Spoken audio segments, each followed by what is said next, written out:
और ये डेटा बताता है कि पिछले 8-10 साल के अंदर इस देश के 12 लाख हाई नेटवर्थ इंडिविजुअल्स, बड़े बड़े अमीर लोग इस देश के अंदर व्यापार और उद्योग बंद करके विदेशों में चले गए हैं, क्योंकि इस देश के अंदर आतंक मचा रखा है सरकार, केंद्र सरकार ने, उन लोगों को डराने का, धमकाने का।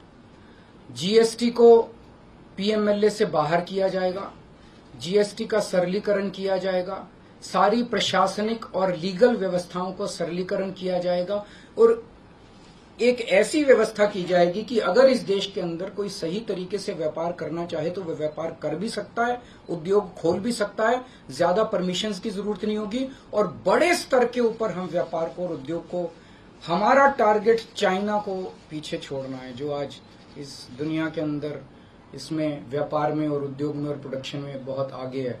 हमारा कंपटीशन उनके साथ है। तो इसके लिए सभी व्यापारियों को, उद्योगपतियों को आगे बढ़ने का मौका दिया जाएगा। ये हम लोगों की 10 गारंटी है और मजबूत गारंटी है और मैं समझता हूं कि देश को इन सब उससे तरक्की मिलेगी। अगर आपके कोई प्रश्न है तो। वॉशिंग मशीन वाली बात कही तो क्या इसका मतलब है कि जो कार्रवाई हो रही है वैसी कार्रवाई आप लोग करेंगे? नहीं, हम कह रहे हैं वॉशिंग मशीन तोड़ेंगे। हम ये कह रहे हैं कि आज ईमानदार लोगों को पकड़ पकड़ के जेल भेजा जा रहा है, बेईमानों को वो अपनी पार्टी में शामिल करके संरक्षण देते हैं और उनको ईडी और सीबीआई के केस, ये व्यवस्था बंद की जाएगी। जो असली बेईमान है, जिन्होंने असली में बेईमानी की है, उन लोगों को पकड़ा जाएगा। इस तरह से पॉलिटिकल तरीके से विक्टिमाइजेशन बंद किया जाएगा। प्रधानमंत्री कुंभ को लेकर जो बात की, उसके गृहमंत्री का बयान है, उन्होंने कहा कि जो भाजपा के कानून में ऐसी बात नहीं लिखी हुई है और देश भर में लोग जानते हैं उत्तर से दक्षिण तक कि नरेंद्र मोदी। देखिए, कल मैंने बोला था कि मैंने क्या बोला था, 2014 में प्रधानमंत्री जी ने खुद ने कानून बनाया था, अपने नियम बनाए थे बीजेपी के लिए कि 75 साल की उम्र होने पे भारतीय जनता पार्टी के अंदर उनको भारतीय जनता पार्टी अपने किसी भी नेता को किसी तरह की कोई जिम्मेदारी नहीं देगी और उनको रिटायर किया जाएगा। उस नियम के आधार पे आडवाणी जी को रिटायर किया गया, मुरली मनोहर जोशी जी को रिटायर किया गया, सुमित्रा महाजन जी को रिटायर किया गया, यशवंत सिन्हा जी को रिटायर किया गया, रीता बहुगुणा जोशी जी को रिटायर किया गया, संतोष गंगवार जी को, कई लोगों को रिटायर किया गया, यशवंत सिन्हा जी को रिटायर किया गया। तो कल जब मैंने कहा कि उस नियम के हिसाब से 17 सितंबर 2025 यानी कि अगले साल प्रधानमंत्री जी जब 75 साल के हो जाएंगे तो वो भी रिटायर हो जाएंगे।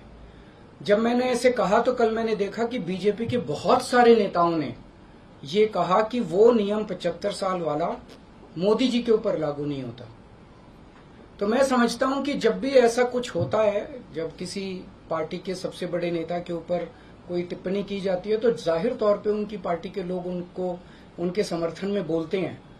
लेकिन मैं समझता हूं कि प्रधानमंत्री जी ने कुछ नहीं बोला अभी। उनकी पार्टी के नेता कह रहे हैं कि नहीं, हम उनको रिटायर नहीं होने देंगे, ये उनकी भावना है, उनके पार्टी के नेताओं की भावना है।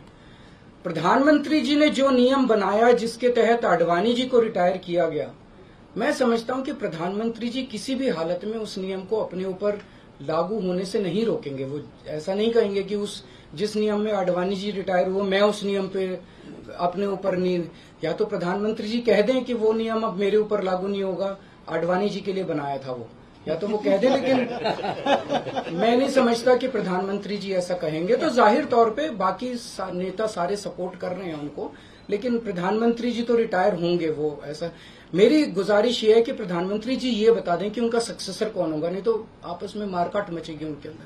दूसरी चीज, एक और चीज है, कल मैंने जो कहा कि वन लीडर वन नेशन का जो वन नेशन वन लीडर का जो उनका वो आइडिया चल रहा है, उसके तहत एक तरफ वो विपक्ष के सारे नेताओं को जेल भेज रहे हैं और अपनी सारी पार्टी के सारे नेताओं की राजनीति खत्म कर रहे हैं।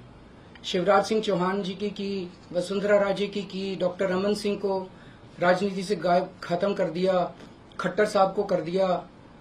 और अब जब मैंने जनता से पूछा, सारी जनता बोली योगी जी का अगला नंबर है। तो कल इनकी पार्टी के सारे नेताओं ने मोदी जी के लिए तो कहा कि मोदी जी पे 75 साल वाला लागू नहीं होगा, लेकिन एक भी नेता ने ये नहीं कहा कि योगी जी को नहीं हटाया जाएगा। तो एक तो ये पक्की हो गई पिछले 24 घंटे में बात कि अगले 2 महीने के अंदर योगी जी को उत्तर प्रदेश के सीएम से हटाया जा रहा है। इस देश के बच्चे बच्चे की जुबान पे ये था कि योगी जी को अगले 2 महीने में चुनाव जीतते ही ये लोग हटाएंगे। तो ये बात तो कल पक्की होगी कि योगी जी को हटाया जा रहा है। सर, आपने एक्साइज चीफ का नाम लिया पर पीओके का नाम नहीं लिया। पीओके पे क्या रणनीति रहेगी हमारी? बिल्कुल, वो इसका हिस्सा है, भारत का हिस्सा है, उसको भी वापस लेके रहेंगे।